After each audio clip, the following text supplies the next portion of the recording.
Hey, Dr. Spencer.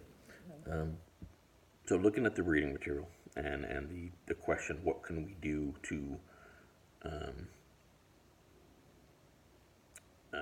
to at the earliest point, be able to respond to juvenile offenders in a way that we are responding to them before perhaps they are in the formal criminal justice system.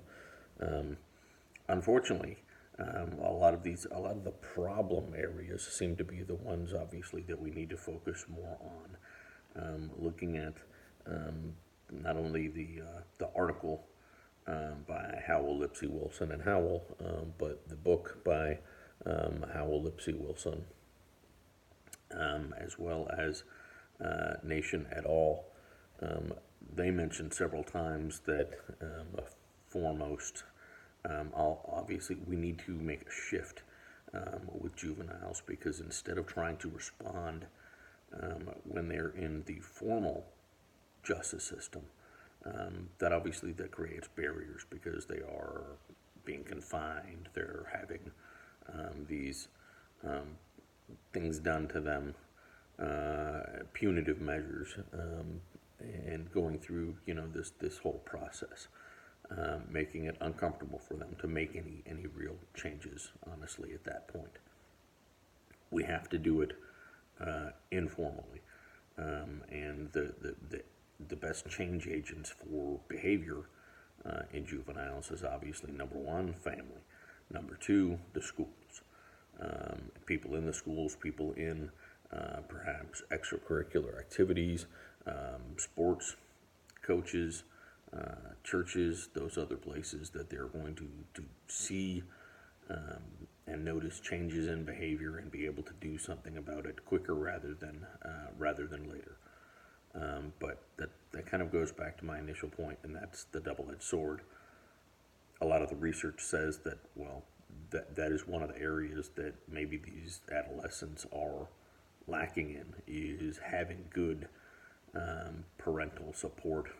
At least one parent, the readings discuss at least one parent that they can trust and go to with their problems and issues. So if we're already saying that that's a problem area, then it makes it doubly difficult for us to then say, well, then this area, we need to strengthen because it is the primary line of defense for juvenile offending, which I believe it is. But I think it comes down to almost being a PR campaign, because we have to get two parents with juveniles who may be in the early onset stages and communicate things to them in a way that is non-threatening to those parents, to those families. I would think that trying to use the schools or church organizations as vehicles for those messages would be the most well received, as well as through organizations, like the PTA or something, or the PTO would be the best way, the most efficient way to get to most parents really pretty quickly. But definitely when the earliest the behavior can be noticed is when we want to have a plan in place for response with a team made up of multiple parties, from parents to schools to maybe formal folks in the justice system, because they have dealt with this before. If a parent or if a school is dealing with a child for the first time doing a certain thing, they obviously they don't know. They don't have any case studies.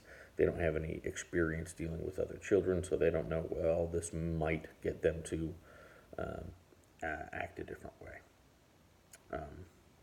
So that's it. Thank you.